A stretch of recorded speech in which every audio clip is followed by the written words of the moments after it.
পল আমাকে সরি বলছিল, কারণও ছিল। ঈদের দিন আমরা চারজন বেরিয়েছিলাম ফালতু টাকা নষ্ট করতে এবং করাতে। গাড়িতে লুইস বলল আমরা গ্লোবাল ভিলেজ যাচ্ছি, যা বেসিক্যালি আমাদের কলকাতার ইকো পার্ক, খালি অতটা খোলামেলা নয় কিন্তু পকেট কাটা এক্সপেন্সিভ। গিয়ে দেখি যারা টিকিট না কেটে ঢুকেছিল তাদেরকে ভিলেজ কর্তৃপক্ষ একটা ইয়াব বড় টাওয়ারের চারিদিকে দড়ি বেঁধে ঘোরাচ্ছে। দেখে আমার বোম্বা উড়ে গেল।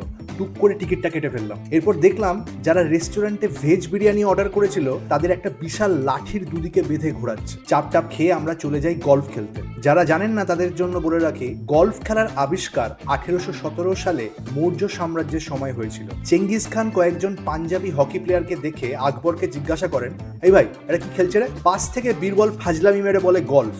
চেঙ্গিস খান এরপর অস্ট্রেলিয়ায় ফিরে গিয়ে ওনার মনের থেকে এই খেলাটা বানিয়ে তার নাম দেন গলফ।